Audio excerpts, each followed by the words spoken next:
Welcome to quiet England, where peaceful homes hide unsettling secrets. Tonight, Holmes enters the strange world of the Copper Beeches estate. A young woman, strange rules, and a mystery that feels deeply wrong. Let the fire crackle as the truth slowly reveals itself. If this story helps you relax, please support the channel by subscribing. Tell us in the comments where you're listening from tonight. All rights reserved by the Sleep Wizard's Library. The Adventure of the Copper Beeches. To the man who loves art for its own sake, remarked Sherlock Holmes, tossing aside the advertisement sheet of the Daily Telegraph, it is frequently in its least important and lowliest manifestations that the keenest pleasure is to be derived. It is pleasant to me to observe, Watson, that you have so far grasped this truth that in these little records of our cases which you have been good enough to draw up, and I am bound to say, occasionally to embellish, you have given prominence not so much to the many causes célèbres and sensational trials in which I have figured, but rather to those incidents which may have been trivial in themselves, but which have given room for those faculties of deduction and of logical synthesis which I have made my special province. And yet, said I, smiling, I cannot quite hold myself absolved from the charge of sensationalism which has been urged against my records. You have erred, perhaps, he observed, taking up a glowing cinder with the tongs and lighting with it the long cherry-wood pipe which was wont to replace his clay when he was in a disputatious rather than a meditative mood. You have erred, perhaps, in attempting to put colour and life into each of your statements, instead of confining yourself to the task of placing upon record that severe reasoning from cause to effect, which is really the only notable feature about the thing. It seems to me that I have done you full justice in the matter, I remarked with some coldness, for I was repelled by the egotism which I had more than once observed to be a strong factor in my friend's singular character.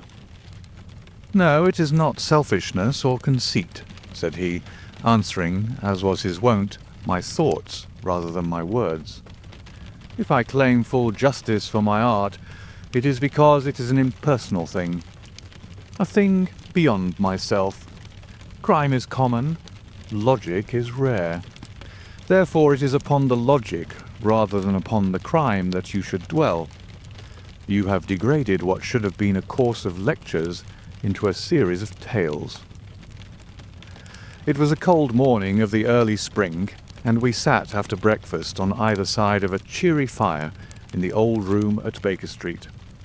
A thick fog rolled down between the lines of dun-coloured houses, and the opposing windows loomed like dark, shapeless blurs through the heavy yellow wreaths. Our gas was lit and shone on the white cloth and glimmer of china and metal, for the table had not been cleared yet. Sherlock Holmes had been silent all the morning, dipping continuously into the advertisement columns of a succession of papers, until at last, having apparently given up his search, he had emerged in no very sweet temper to lecture me upon my literary shortcomings. At the same time, he remarked after a pause, during which he had sat puffing at his long pipe and gazing down into the fire, you can hardly be open to a charge of sensationalism, for out of these cases which you have been so kind as to interest yourself in, a fair proportion do not treat of crime in its legal sense at all. The small matter in which I endeavoured to help the King of Bohemia, the singular experience of Miss Mary Sutherland, the problem connected with the man with the twisted lip, and the incident of the noble bachelor, were all matters which are outside the pale of the law. But in avoiding the sensational, I fear that you may have bordered on the trivial. The end may have been so, I answered, but the methods I hold to have been novel and of interest. Psh, my dear fellow, what do the public, the great unobservant public, who could hardly tell a weaver by his tooth or a compositor by his left thumb, care about the finer shades of analysis and deduction? But indeed, if you are trivial, I cannot blame you, for the days of the great cases are past. Man, or at least criminal man, has lost all enterprise and originality. As to my own little practice, it seems to be degenerating into an agency for recovering lost lead pencils and giving advice to young ladies from boarding schools. I think that I have touched bottom at last, however. This note I had this morning marks my 0 point, I fancy. Read it." He tossed a crumpled letter across to me. It was dated from Montague Place upon the preceding evening, and ran thus: "Dear Mr. Holmes, I am very anxious to consult you as to whether I should or should not accept a situation which has been offered to me as governess. I shall call at 10:30 tomorrow, if I do not inconvenience you. Yours faithfully, Violet Hunter." "Do you know the young lady?" I asked. "Not I." "It is 10:30 now." "Yes, and I have no doubt that is her ring." "It may turn out to be of more interest than you think. You remember that the affair of the blue carbuncle, which appeared to be a mere whim at first, developed into a serious investigation. It may be so in this case also." "Well, let's hope so, but our doubts will very soon be solved, for here, unless I am much mistaken, is the person in question." As he spoke, the door opened, and a young lady entered the room.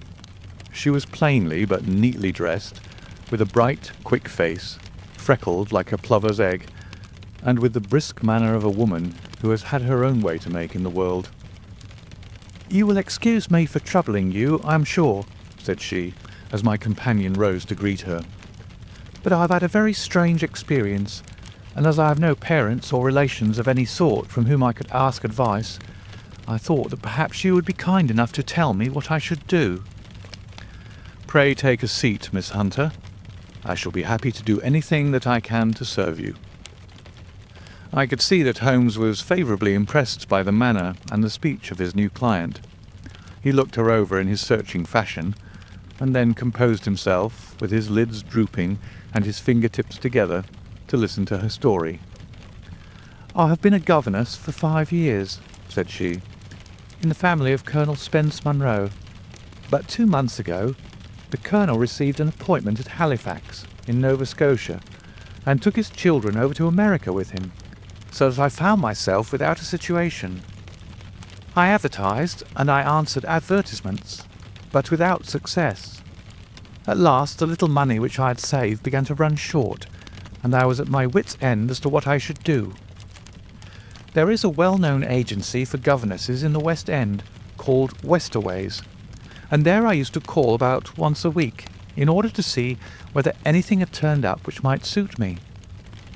Westerway was the name of the founder of the business, but it is really managed by Miss Stoper. She sits in her own little office, and the ladies who are seeking employment wait in an ante-room, and are then shown in one by one, when she consults her ledgers and sees whether she has anything which would suit them. Well, when I called last week, I was shown into the little office as usual, but I found that Miss Stoper was not alone. A prodigiously stout man, with a very smiling face and a great heavy chin which rolled down fold upon fold over his throat, sat at her elbow with a pair of glasses on his nose, looking very earnestly at the ladies who entered. As I came in, he gave quite a jump in his chair and turned quickly to Miss Stoper. "That will do," said he. "I could not ask for anything better. Capital! Capital!" He seemed quite enthusiastic, and rubbed his hands together in the most genial fashion. He was such a comfortable-looking man that it was quite a pleasure to look at him. "You are looking for a situation, miss?" he asked. "Yes, sir." "As governess?" "Yes, sir." "And what salary do you wish?" "I had £4 a month in my last place with Colonel Spence Munro." "Oh, tut, tut! Sweating, rank sweating!" he cried, throwing his fat hands out into the air like a man who is in a boiling passion. "How could anyone offer so pitiful a sum to a lady with such attractions and accomplishments?" "My accomplishments, sir, may be less than you imagine," said I. "A little French, a little German, music and drawing." "Tut, tut!" he cried. "This is all quite beside the question. The point is, have you or have you not the bearing and deportment of a lady? There it is in a nutshell. If you have not, you are not fitted for the rearing of a child who may some day play a considerable part in the history of the country. But if you have, why, then how could any gentleman ask you to condescend to accept anything under the 3 figures? Your salary with me, madam, would commence at £100 a year." You may imagine, Mr. Holmes, that to me, destitute as I was, such an offer seemed almost too good to be true. The gentleman, however, seeing perhaps the look of incredulity upon my face, opened a pocket-book and took out a note. "It is also my custom," said he, smiling in the most pleasant fashion, until his eyes were just 2 little shining slits amid the white creases of his face, "to advance to my young ladies half their salary beforehand, so that they may meet any little expenses of their journey and their wardrobe." It seemed to me that I had never met so fascinating and so thoughtful a man. As I was already in debt to my tradesmen, the advance was a great convenience. And yet there was something unnatural about the whole transaction, which made me wish to know a little more before I quite committed myself. "May I ask you where you live, sir?" said I. "Hampshire. Charming rural place. The Copper Beeches. 5 miles on the far side of Winchester. It is the most lovely country, my dear young lady, and the dearest old country house." "And my duties, sir? I should be glad to know what they would be." "One child, one dear little romper, just 6 years old. Oh, if you could see him, killing cockroaches with a slipper. Smack, smack, smack. 3 gone before you could wink." He leaned back in his chair and laughed his eyes into his head again. I was a little startled at the nature of the child's amusement, but the father's laughter made me think that perhaps he was joking. "My sole duties, then," I asked, "are to take charge of a single child?" "No, no, not the soul, not the soul, my dear young lady," he cried. "Your duty would be, as I am sure your good sense would suggest, to obey any little commands my wife might give, provided always that they were such commands as a lady might with propriety obey. You see no difficulty, eh?" "I should be happy to make myself useful." "Quite so. In dress now, for example. We are faddy people, you know. Faddy but kind-hearted. If you were asked to wear any dress which we might give you, you would not object to our little whim, eh?" "No," said I, considerably astonished at his words. "Or to sit here or sit there, that would not be offensive to you?" "Oh, no." "Or to cut your hair quite short before you come to us?" I could hardly believe my ears. As you may observe, Mr. Holmes, my hair is somewhat luxuriant, and of a rather peculiar tint of chestnut. It has been considered artistic. I could not dream of sacrificing it in this offhand fashion. "I am afraid that this is quite impossible," said I. He had been watching me eagerly out of his small eyes, and I could see a shadow pass over his face as I spoke. "I am afraid that it is quite essential," said he. "It is a little fancy of my wife's, and ladies' fancies, you know, madam. Ladies' fancies must be consulted. And so you won't cut your hair?" "No, sir, I really could not," I answered firmly. "Oh, well, very well then. That quite settles the matter. It is a pity, because in other respects you would really have done very nicely. In that case, Miss Stover, I'd best inspect a few more of your young ladies." The manageress had sat all this while busy with her papers, without a word to either of us. But she glanced at me now with so much annoyance upon her face that I could not help suspecting that she had lost a handsome commission through my refusal. "Do you desire your name to be kept upon the books?" she asked.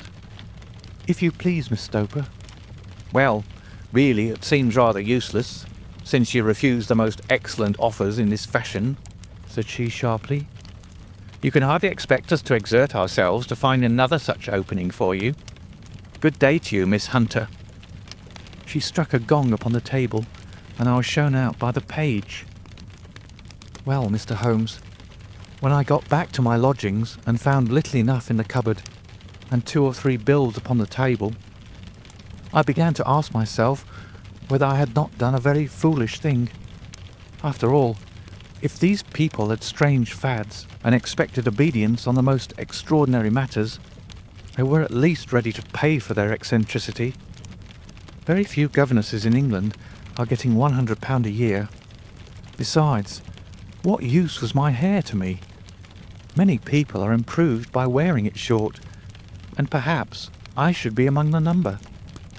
Next day I was inclined to think that I had made a mistake, and by the day after I was sure of it. I had almost overcome my pride so far as to go back to the agency and inquire whether the place was still open, when I received this letter from the gentleman himself. I have it here, and I will read it to you. The Copper Beeches, near Winchester. Dear Miss Hunter, Miss Stoper has very kindly given me your address, and I write from here to ask you whether you have reconsidered your decision. My wife is very anxious that you should come, for she has been much attracted by my description of you. We are willing to give £30 a quarter, or £120 a year, so as to recompense you for any little inconvenience which our fads may cause you. They are not very exacting after all. My wife is fond of a particular shade of electric blue, and would like you to wear such a dress indoors in the morning. You need not, however, go to the expense of purchasing one, as we have one belonging to my dear daughter Alice, now in Philadelphia, which would, I should think, fit you very well. Then, as to sitting here or there, or amusing yourself in any manner indicated, that need cause you no inconvenience. As regards your hair, it is no doubt a pity, especially as I could not help remarking its beauty during our short interview. But I am afraid that I must remain firm upon this point, and I only hope that the increased salary may recompense you for the loss. Your duties, as far as the child is concerned, are very light. Now do try to come, and I shall meet you with the dog-cart at Winchester. Let me know your train. Yours faithfully, Jeffro Rucastle. That is the letter which I have just received, Mr. Holmes, and my mind is made up that I will accept it. I thought, however, that before taking the final step, I should like to submit the whole matter to your consideration. Well, Miss Hunter, if your mind is made up, that settles the question, said Holmes, smiling. But you would not advise me to refuse? I confess that it is not the situation which I should like to see a sister of mine apply for. What is the meaning of it all, Mr. Holmes? I have no data. I cannot tell. Perhaps you have yourself formed some opinion. Well, there seems to me to be only one possible solution. Mr. Rucastle seemed to be very kind, good-natured man. Is it not possible that his wife is a lunatic, that he desires to keep the matter quiet for fear she should be taken to an asylum, and that he humours her fancies in every way in order to prevent an outbreak? That is a possible solution. In fact, as matters stand, it is the most probable one. But in any case, it does not seem to be a nice household for a young lady. But the money, Mr. Holmes, the money. Well, yes, of course, the pay is good. Too good. That is what makes me uneasy.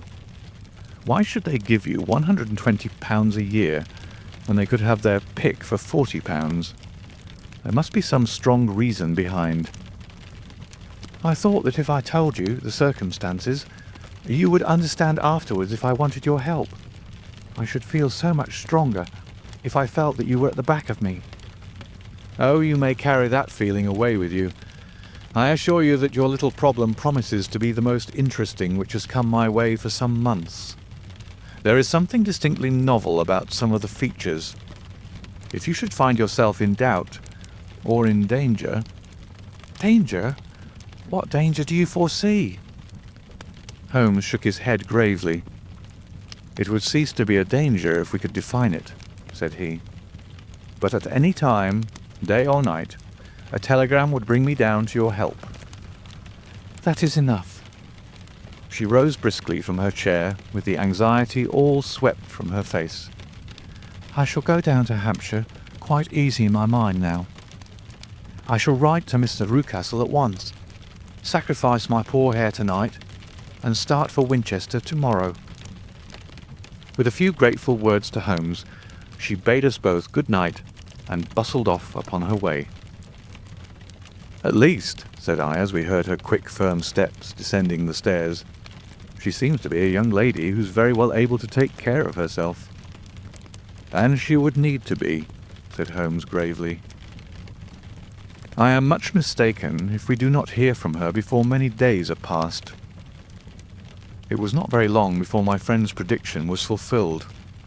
A fortnight went by, during which I frequently found my thoughts turning in her direction, and wondering what strange side alley of human experience this lonely woman had strayed into. The unusual salary, the curious conditions, the light duties, all pointed to something abnormal, though whether a fad or a plot, or whether the man were a philanthropist or a villain, it was quite beyond my powers to determine. As to Holmes, I observed that he sat frequently for half an hour on end, with knitted brows and an abstracted air. But he swept the matter away with a wave of his hand when I mentioned it. "Data! Data! Data!" he cried impatiently.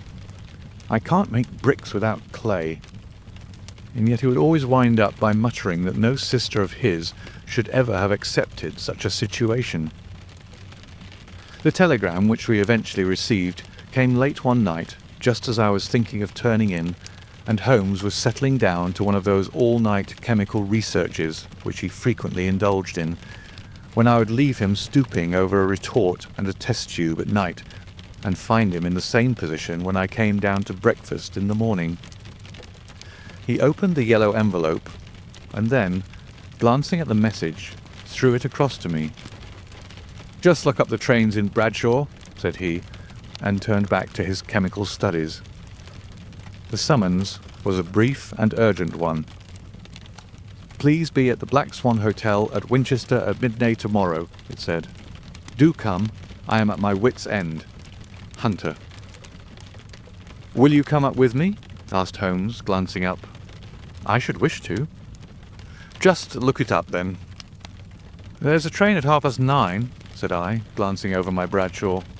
"It is due at Winchester at 11:30. "That will do very nicely. Then perhaps I'd better postpone my analysis of the acetones, as we may need to be at our best in the morning." By 11 o'clock the next day, we were well upon our way to the old English capital. Holmes had been buried in the morning papers all the way down, but after we had passed the Hampshire border, he threw them down and began to admire the scenery. It was an ideal spring day, a light blue sky, flecked with little fleecy white clouds drifting across from west to east. The sun was shining very brightly, and yet there was an exhilarating nip in the air which set an edge to a man's energy. All over the countryside, away to the rolling hills around Aldershot, the little red and grey roofs of the farmsteadings peeped out from amid the light green of the new foliage. "Are they not fresh and beautiful?" I cried with all the enthusiasm of a man fresh from the fogs of Baker Street. But Holmes shook his head gravely. "Do you know, Watson," said he, "that it is one of the curses of a mind with a turn like mine that I must look at everything with reference to my own special subject. You look at these scattered houses, and you are impressed by their beauty. I look at them, and the only thought which comes to me is a feeling of their isolation and of the impunity with which crime may be committed there." "Good heavens!" I cried. "Who would associate crime with these dear old homesteads?" "They always fill me with a certain horror. 'Tis my belief, Watson, founded upon my experience, that the lowest and vilest alleys in London do not present a more dreadful record of sin than does the smiling and beautiful countryside. You horrify me. But the reason is very obvious. The pressure of public opinion can do in the town what the law cannot accomplish. There is no lane so vile that the scream of a tortured child or the thud of a drunkard's blow does not beget sympathy and indignation among the neighbours. And then the whole machinery of justice is ever so close that a word of complaint can set it going, and there is but a step between the crime and the dock. But look at these lonely houses, each in its own fields, filled for the most part with poor ignorant folk who know little of the law.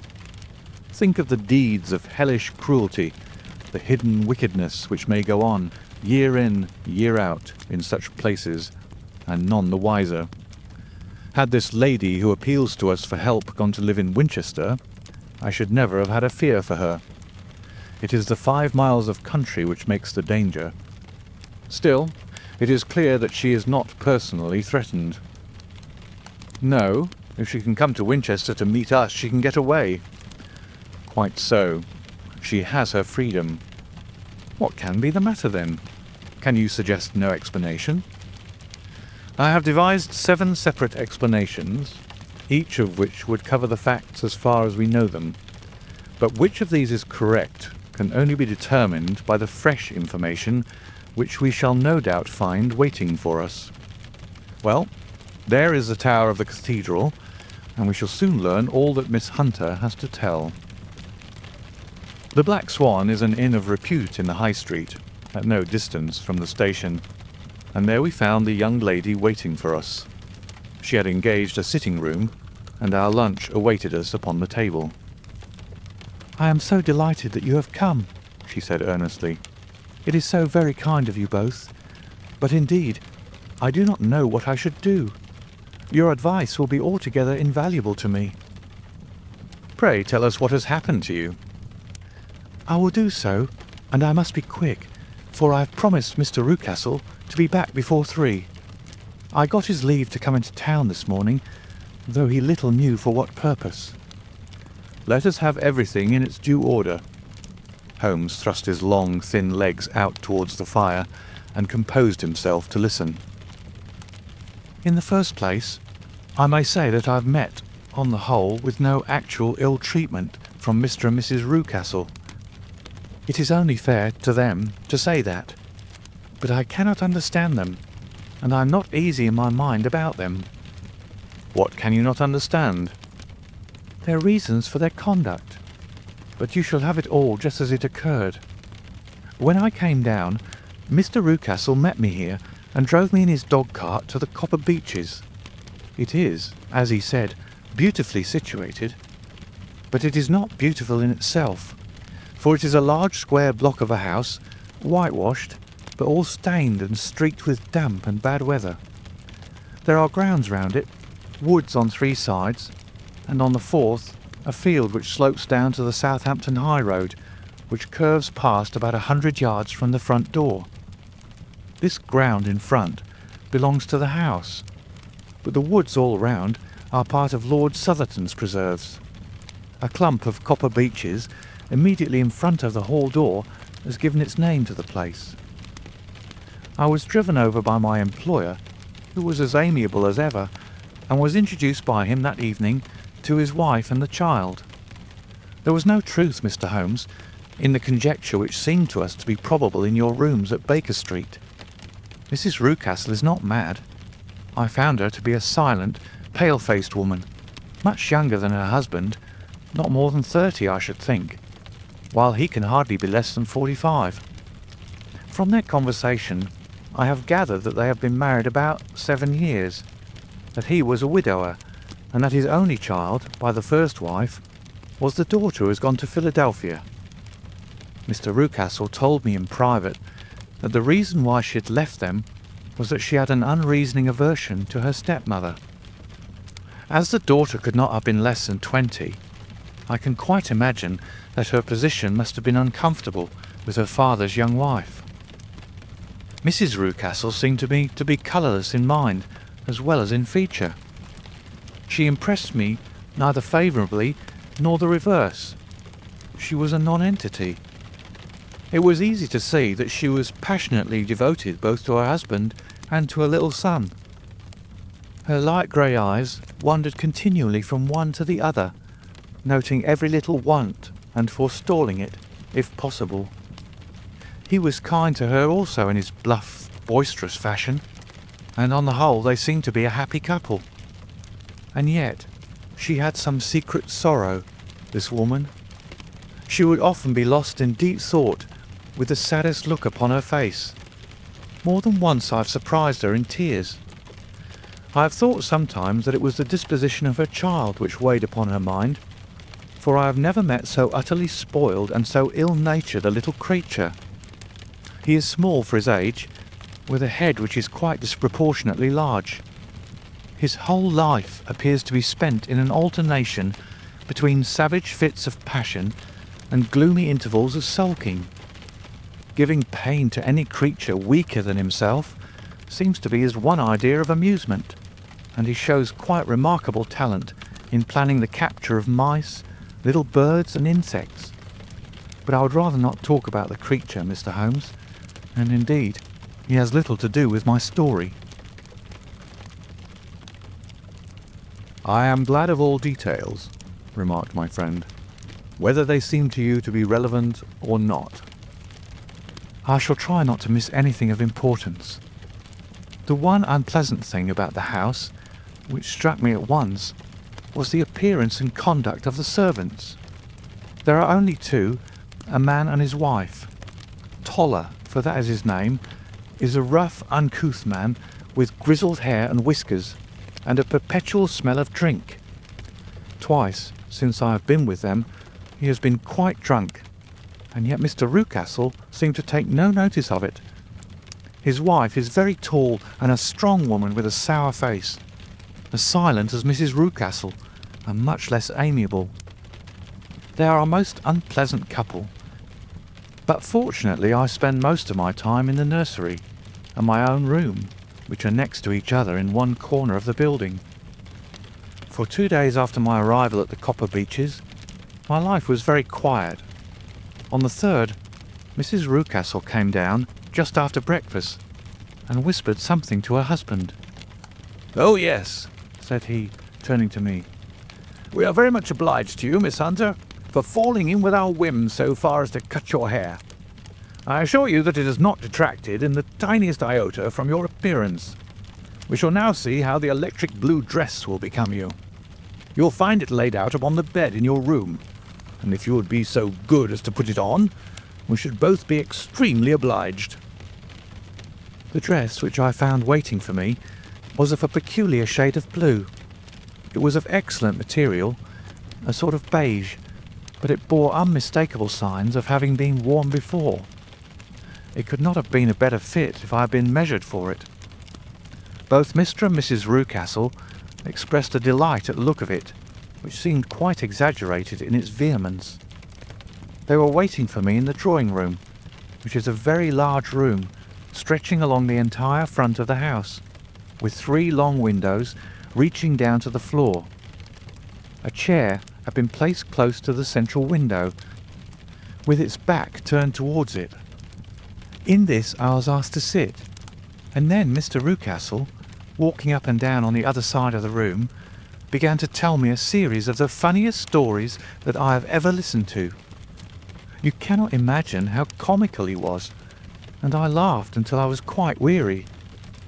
Mrs. Rucastle, however, who has evidently no sense of humour, never so much as smiled, but sat with her hands in her lap and a sad, anxious look upon her face. After an hour or so, Mr. Rucastle suddenly remarked that it was time to commence the duties of the day, that I might change my dress and go to little Edward in the nursery. 2 days later, this same performance was gone through under exactly similar circumstances. Again I changed my dress, again I sat in the window, and again I laughed very heartily at the funny stories of which my employer had an immense repertoire, and which he told inimitably. Then he handed me a yellow-backed novel, and moving my chair a little sideways, that my own shadow might not fall upon the page, he begged me to read aloud to him. I read for about 10 minutes, beginning in the heart of a chapter, and then suddenly, in the middle of a sentence, he ordered me to cease and to change my dress. You can easily imagine, Mr. Holmes, how curious I became as to what the meaning of this extraordinary performance could possibly be. They were always very careful, I observed, to turn my face away from the window, so that I became consumed with the desire to see what was going on behind my back. At first, it seemed to be impossible, but I soon devised a means. My hand mirror had been broken, so a happy thought seized me, and I concealed a piece of the glass in my handkerchief. On the next occasion, in the midst of my laughter, I put my handkerchief up to my eyes and was able to, with a little management, to see all that there was behind me. I confess that I was disappointed. There was nothing.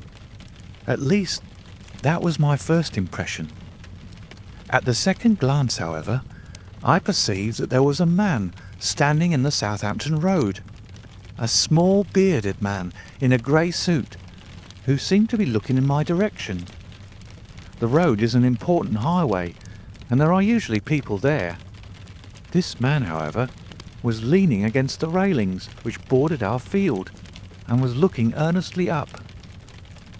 I lowered my handkerchief and glanced at Mrs. Rucastle to find her eyes fixed upon me with a most searching gaze. She said nothing, but I am convinced that she had divined that I had a mirror in my hand and had seen what was behind me. She rose at once. "Jeffro," said she, "there is an impertinent fellow upon the road there who stares up at Miss Hunter." "No friend of yours, Miss Hunter?" he asked. "No, I know no one in these parts." "Dear me, how very impertinent. Kindly turn round and notion to him to go away." "Surely it would be better to take no notice." No, we should have him loitering here always. Kindly turn round and wave him away like that." I did as I was told, and at the same instant Mrs. Rucastle drew down the blind. That was a week ago, and from that time I have not sat again in the window, nor have I worn the blue dress, nor seen the man in the road. "Pray continue," said Holmes. "Your narrative promises to be a most interesting one." You will find it rather disconnected, I fear, and there may prove to be a little relation between the different incidents of which I speak. On the very first day that I was at the Copper Beeches, Mr. Rucastle took me to a small outhouse which stands near the kitchen door. As we approached it, I heard the sharp rattling of a chain, and the sound as of a large animal moving about. "Look in here," said Mr. Rucastle, showing me a slit between two planks. "Is he not a beauty?" I looked through and was conscious of two glowing eyes and of a vague figure huddled up in the darkness. "Don't be frightened," said my employer, laughing at the start which I had given. "It's only Carlo, my mastiff. I call him mine, but really old Toller, my groom, is the only man who can do anything with him. We feed him once a day, and not too much then, so that he's always as keen as mustard. Toller lets him loose every night, and God help the trespasser whom he lays his fangs upon. For goodness sake, don't you ever on any pretext set your foot over the threshold at night, for it's as much as your life is worth." The warning was no idle one, for 2 nights later I happened to look out of my bedroom window about 2 o'clock in the morning. It was a beautiful moonlight night, and the lawn in front of the house was silvered over and almost as bright as day. I was standing, wrapped in the peaceful beauty of the scene, when I was aware that something was moving under the shadow of the Copper Beeches. As it emerged into the moonshine, I saw what it was. It was a giant dog, as large as a calf, tawny tinted with hanging jowl, black muzzle, and huge projecting bones. It walked slowly across the lawn and vanished into the shadow upon the other side. That dreadful sentinel sent a chill to my heart, which I do not think that any burglar could have done. And now I have a very strange experience to tell you. I had, as you know, cut off my hair in London, and I had placed it in a great coil at the bottom of my trunk. One evening, after the child was in bed, I began to amuse myself by examining the furniture of my room and by rearranging my own little things. There was an old chest of drawers in the room, the two upper ones empty and open, the lower one locked. I had filled the first two with my linen, and as I had still much to pack away, I was naturally annoyed at not having the use of the third drawer. It struck me that it might have been fastened by a mere oversight, so I took out my bunch of keys and tried to open it. The very first key fitted to perfection, and I drew the drawer open. There was only one thing in it, but I am sure that you would never guess what it was. It was my coil of hair. I took it up and examined it. It was of the same peculiar tint and the same thickness. But then the impossibility of the thing obtruded itself upon me. How could my hair have been locked in the drawer? With trembling hands, I undid my trunk, turned out the contents, and drew from the bottom my own hair. I laid the two tresses together, and I assure you that they were identical. Was it not extraordinary? Puzzle as I would, I could make nothing at all of what it meant. I returned the strange hair to the drawer, and I said nothing of the matter to the Rucastles, as I felt that I had put myself in the wrong by opening a drawer which they had locked. I am naturally observant, as you may have remarked, Mr. Holmes, and I soon had a pretty good plan of the whole house in my head. There was one wing, however, which appeared not to be inhabited at all. A door which faced that which led into the quarters of the Tollers opened into this suite, but it was invariably locked. One day, however, as I ascended the stair, I met Mr. Rucastle coming out through this door, his keys in his hand, and a look on his face which made him a very different person to the round, jovial man to whom I was accustomed.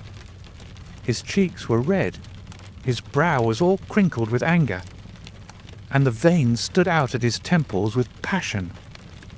He locked the door and hurried past me without a word or a look. This aroused my curiosity, so when I went out for a walk in the grounds with my charge, I strolled round to the side from which I could see the windows of this part of the house.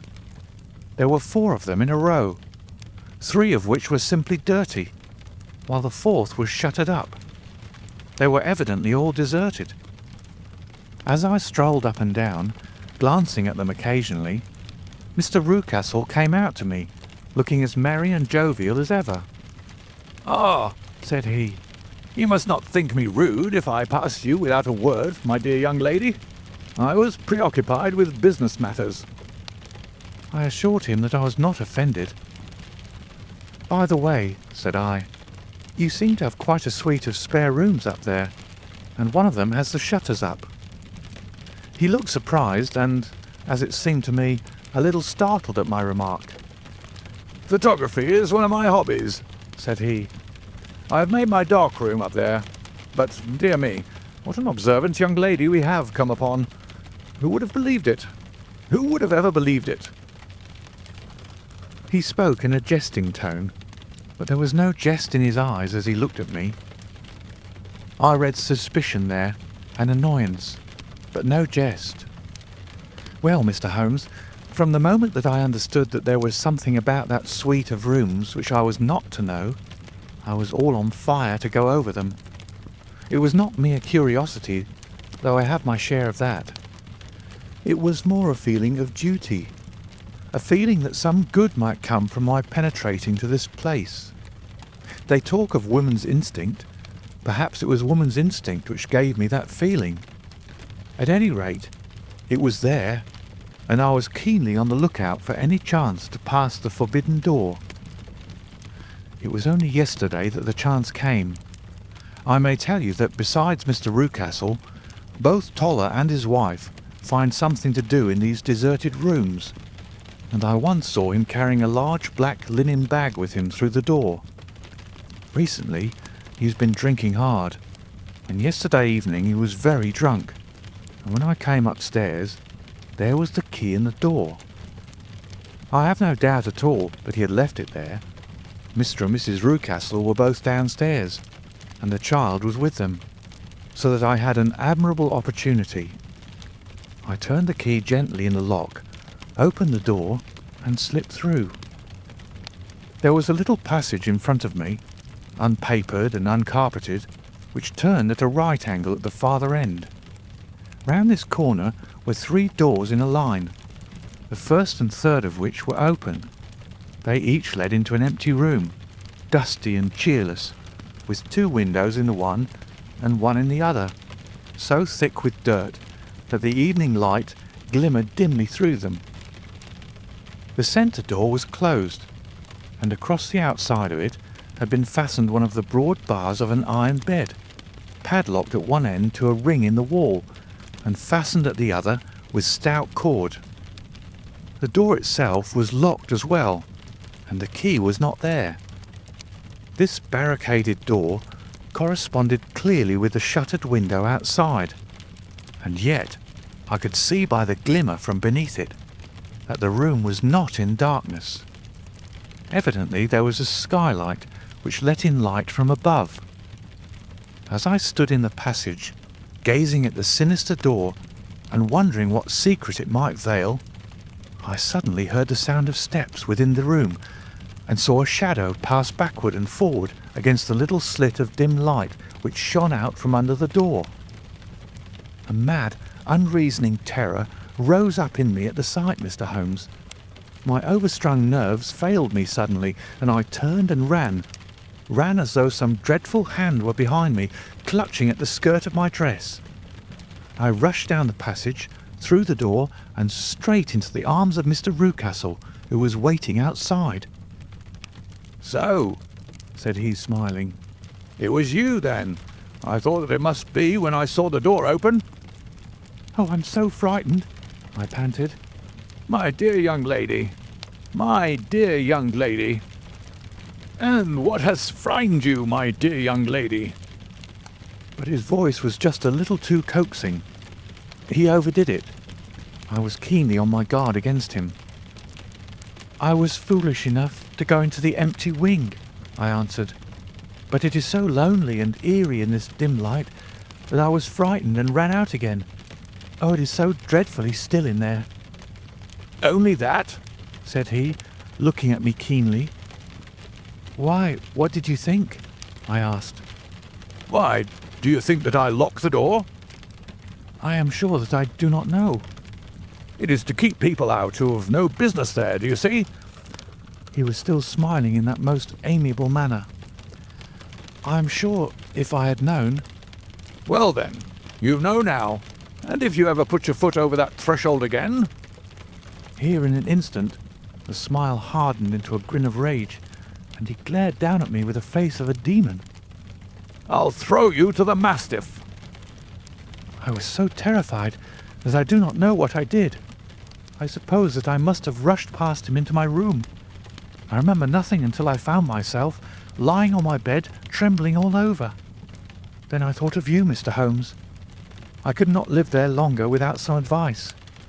I was frightened of the house, of the man, of the woman, of the servants, even of the child. They were all horrible to me. If I could only bring you down, all would be well.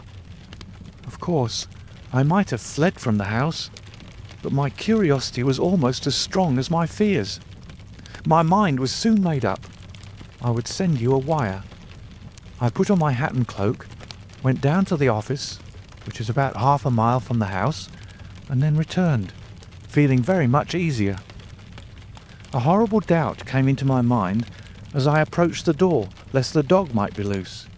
But I remembered that Toller had drunk himself into a state of insensibility that evening, and I knew that he was the only one in the household who had any influence with the savage creature, or who would venture to set him free. I slipped in safety, and lay awake half the night, in my joy at the thought of seeing you.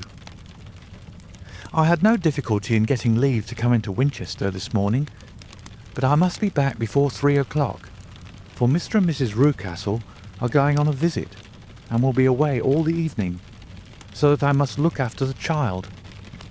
Now, I have told you all my adventures, Mr. Holmes, and I should be very glad if you could tell me what it all means, and above all, what I should do. Holmes and I had listened spellbound to this extraordinary story.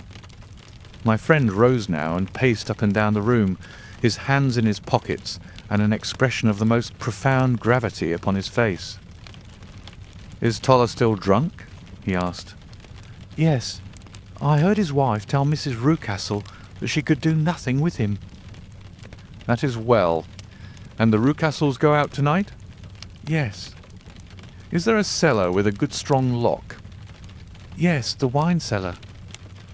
"You seem to me to have acted all through this matter like a very brave and sensible girl, Miss Hunter. Do you think that you could perform one more feat? I should not ask it of you if I did not think you quite an exceptional woman." I will try. What is it? "We shall be at the Copper Beeches by 7 o'clock, my friend and I. The Rucastles will be gone by that time, and Toller will, we hope, be incapable. There only remains Mrs. Toller, who might give the alarm. If you could send her into the cellar on some errand, and then turn the key upon her, you would facilitate matters immensely." I will do it. "Excellent. We shall then look thoroughly into the affair.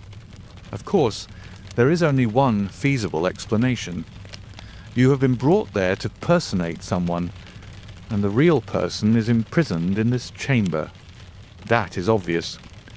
As to who this prisoner is, I have no doubt that it is the daughter, Miss Alice Rucastle, if I remember right, who is said to have gone to America. You were chosen, doubtless, as resembling her in height, figure, and the colour of your hair. Hers have been cut off, very possibly in some illness through which she has passed, and so, of course, yours had to be sacrificed also. By a curious chance you came upon her tresses. The man in the road was undoubtedly some friend of hers, possibly her fiancé, and no doubt as you wore the girl's dress, and were so like her, he was convinced from your laughter, whenever he saw you, and afterwards from your gesture, that Miss Rucastle was perfectly happy, and that she no longer desired his attentions. The dog is let loose at night to prevent him from endeavouring to communicate with her. So much is fairly clear. The most serious point in this case is the disposition of the child." "What on earth has that to do with it?" I ejaculated. "My dear Watson, you, as a medical man, are continually gaining light as to the tendencies of a child by the study of the parents. Don't you see that the converse is equally valid? I have frequently gained my first real insight into the character of parents by studying their children.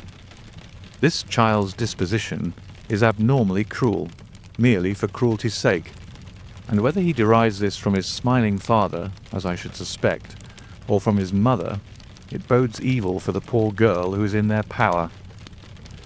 I am sure that you are right, Mr. Holmes, cried our client. "A thousand things come back to me which make me certain that you have hit it. Oh, let us lose not an instant in bringing help to this poor creature." "We must be circumspect, for we are dealing with a very cunning man. We can do nothing until 7 o'clock. At that hour we shall be with you, and it will not be long before we solve the mystery."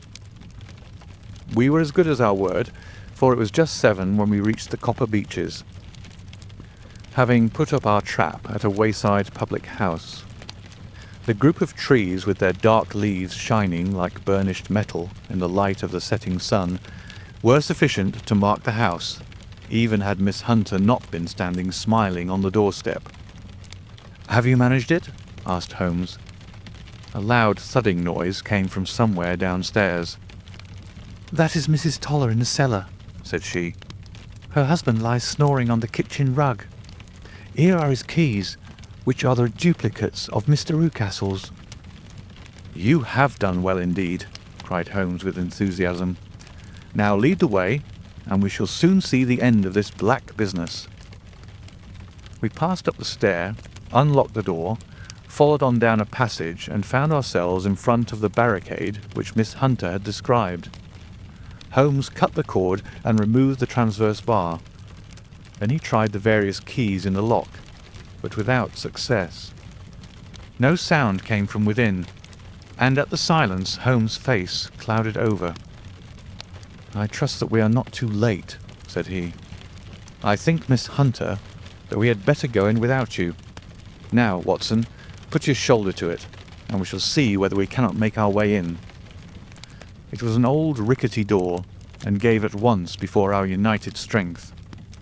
Together we rushed into the room. It was empty. There was no furniture save a little pallet bed, a small table, and a basketful of linen. The skylight above was open, and the prisoner gone. "There has been some villainy here," said Holmes. "This beauty has guessed Miss Hunter's intentions and has carried his victim off." "But how?" "Through the skylight. We shall soon see how he managed it." He swung himself up onto the roof. "Ah, yes," he cried. "Here's the end of a long, light ladder against the eaves. That is how he did it." "But it is impossible," said Miss Hunter. "The ladder was not there when the Rucastles went away." "He has come back and done it. I tell you that he is a clever and dangerous man. I should not be very much surprised if this were he whose step I hear now upon the stair. I think, Watson, that it will be as well for you to have your pistol ready." The words were hardly out of his mouth before a man appeared at the door of the room, a very fat and burly man with a heavy stick in his hand. Miss Hunter screamed and shrunk against the wall at the sight of him. But Sherlock Holmes sprang forward and confronted him. "You villain," said he, "where's your daughter?" The fat man cast his eyes around and then up at the open skylight. "It is for me to ask you that," he shrieked. "You thieves! Spies and thieves! I have caught you, have I? You're in my power. I'll serve you." He turned and clattered down the stairs as hard as he could go. "He's gone for the dog," cried Miss Hunter. "I have my revolver," said I. "Better close the front door," cried Holmes, and we all rushed down the stairs together. We had hardly reached the hall when we heard the baying of a hound, and then a scream of agony with a horrible worrying sound which it was dreadful to listen to. An elderly man with a red face and shaking limbs came staggering out at a side door. "My God!" he cried. "Someone has loosed the dog. It's not been fed for 2 days. Quick, quick, or it'll be too late." Holmes and I rushed out and round the angle of the house, with Toller hurrying behind us. There was the huge famished brute, its black muzzle buried in Rucastle's throat, while he writhed and screamed upon the ground. Running up, I blew its brains out, and it fell over with its keen white teeth still meeting in the great creases of his neck. With much labour we separated them and carried him, living but horribly mangled, into the house. We laid him upon the drawing-room sofa, and having dispatched the sober Toller to bear the news to his wife, I did what I could to relieve his pain. We were all assembled round him when the door opened and a tall, gaunt woman entered the room. "Mrs. Toller," cried Miss Hunter. "Yes, miss. Mr. Rucastle let me out when he came back before he went up to you." "Ah, miss, it is a pity you didn't let me know what you were planning, for I would have told you that your pains were wasted." "Ha!" said Holmes, looking keenly at her. "It is clear that Mrs. Toller knows more about this matter than anyone else." "Yes, sir, I do, and I'm ready enough to tell what I know." "Then pray sit down and let us hear it, for there are several points on which I must confess that I am still in the dark." "I will soon make it clear to you," said she, "and I'd have done so before now if I could have got out from a cellar. If there's police court business over this, you'll remember that I was the one that stood your friend, and that I was Miss Alice's friend too. She was never happy at home, Miss Alice wasn't, from the time that her father married again. She was slighted like, and had no say in anything, but it never really became bad for her until after she met Mr. Fowler at a friend's house. As well as I could learn, Miss Alice had rights of her own by will, but she was so quiet and patient, she was, that she never said a word about them, but just left everything in Mr. Rucastle's hands. He knew he was safe with her, but when there was a chance of her husband coming forward, who would ask for all that the law would give him, then her father thought it time to put a stop on it. He wanted her to sign a paper, so that whether she married or not, he could use her money. When she wouldn't do it, he kept on worrying her until she got brain fever, and for 6 weeks was at death's door. Then she got better at last, all worn to a shadow, and with her beautiful hair cut off, but that didn't make no change in her young man, and he stuck to her as true as a man could be. Ah, said Holmes. I think that what you have been good enough to tell us makes the matter fairly clear, and that I can deduce all that remains. Mr. Rucastle, then, I presume, took to this system of imprisonment. Yes, sir. And brought Miss Hunter down from London in order to get rid of the disagreeable persistence of Mr. Fowler. That was it, sir. But Mr. Fowler, being a persevering man, as a good seaman should be, blockaded the house, and having met you, succeeded by certain arguments, metallic or otherwise, in convincing you that your interests were the same as his. Mr. Fowler was a very kind-spoken, free-handed gentleman, said Mrs. Toller serenely. And in this way he managed that your good man should have no want of drink, and that a ladder should be ready at the moment when your master had gone out. You have it, sir, just as it happened. I am sure we owe you an apology, Mrs. Toller, said Holmes, for you have certainly cleared up everything which puzzled us. And here comes the country surgeon and Mrs. Rucastle, so I think, Watson, that we had best escort Miss Hunter back to Winchester, as it seems to me that our locus standi now is rather a questionable one. And thus was solved the mystery of the sinister house with the Copper Beeches in front of the door. Mr. Rucastle survived, but was always a broken man, kept alive solely through the care of his devoted wife. They still live with their old servants, who probably know so much of Rucastle's past life that he finds it difficult to part from them. Mr. Fowler and Miss Rucastle were married by special license in Southampton the day after their flight, and he is now the holder of a government appointment in the island of Mauritius. As to Miss Violet Hunter, my friend Holmes, rather to my disappointment, manifested no further interest in her when once she had ceased to be the centre of one of his problems, and she is now the head of a private school at Walsall, where I believe that she has met with considerable success. End of the adventure of the Copper Beeches. Thank you for listening.